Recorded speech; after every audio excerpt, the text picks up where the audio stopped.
Well, I guess that's what makes sense of it, because what I was going to say is that there doesn't seem to be a psychological formation that's apparent to me, and trust me, I've pretty good at tearing apart things, analyzing it, ripping apart, Yes. putting it together, and I'm just like, I don't even know where this is coming from. It's like, when I experience that and I sit with it, and I'll just be observing the pain with no judgment, not trying to push it away, not trying to pull it closer, just sort of really taking a look at saying, what is this? Like, why is this uncomfortable feeling here inside me that I don't want to feel? And then what I'll do is I will sit and I will try to see where the connections are in my mind. In other words, I'll start observing some thoughts.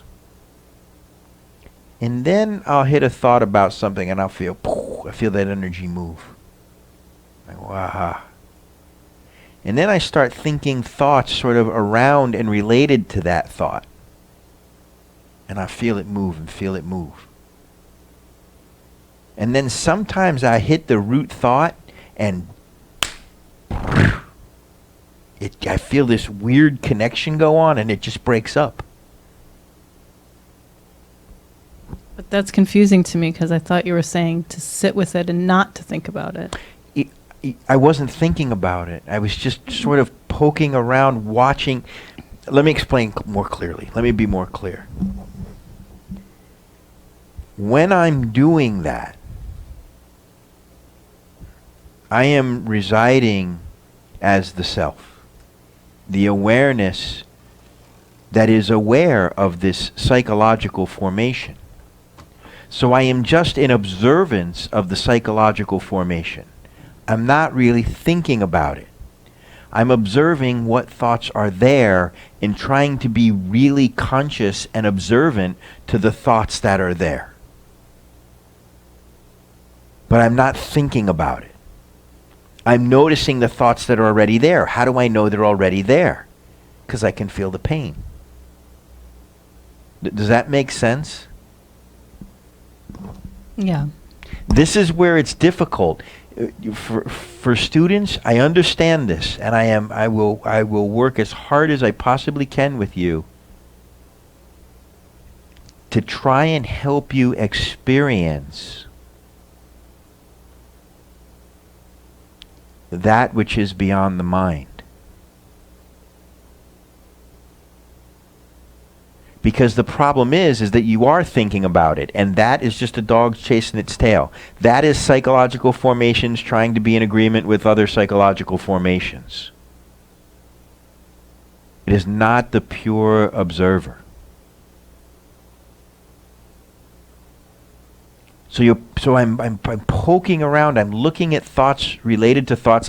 I'm trying to see this psychological formation. I'm trying to use the pain to point me to these thoughts that are scary thoughts that are related to the pain. Sometimes I can do it, sometimes I can't. Sometimes just being present to the pain is enough to break it up,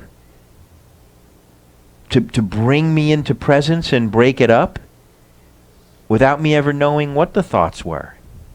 But sometimes when I catch the thoughts, and then I feel a very strange feeling inside. It's like I knocked a domino over and they all, and it's gone. So there's both.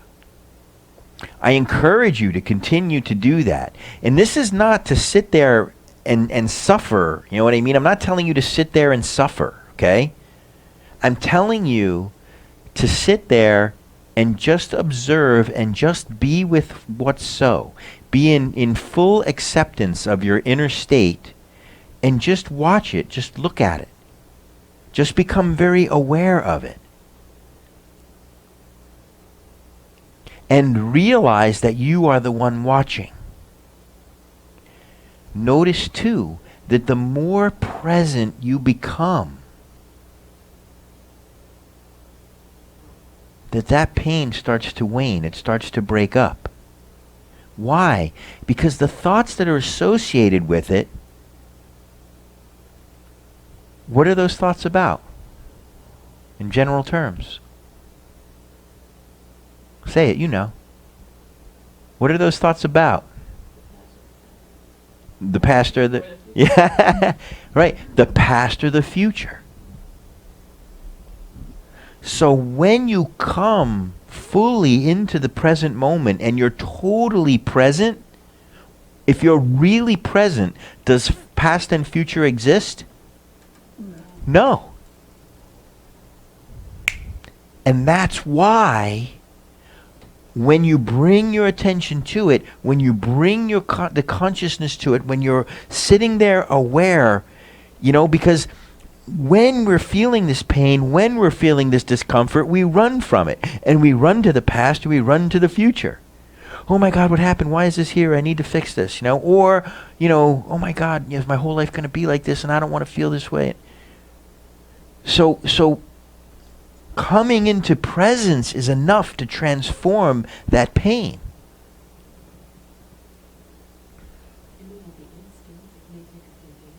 That's very true. It may not be instant. It may take a few days.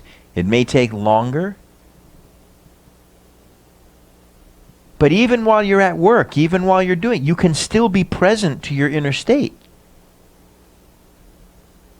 If you're at work and you're doing something at work and you're feeling pain inside you, then that's just what's so. It's not a problem. And as you come more and more present into the moment, you are dissolving your ego. Ego exists in past and future. And so,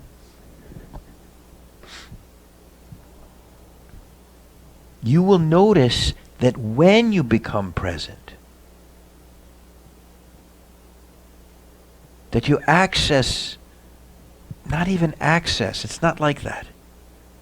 There is something that's always there, your true nature of just peacefulness and joyfulness, that is somehow now not obscured by thoughts about past and thoughts about future.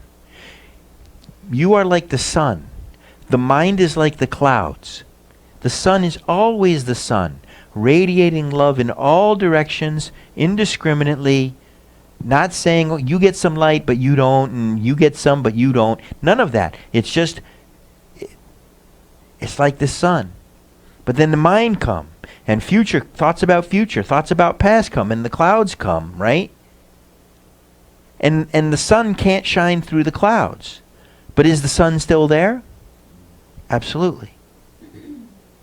And your nature of peacefulness and joyfulness is always there, without exception. It's always been there your whole life. It's always been available to you, but it has been obscured by the mind.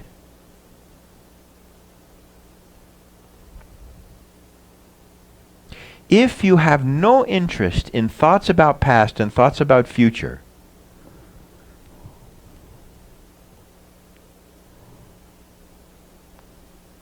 what's your mind going to do?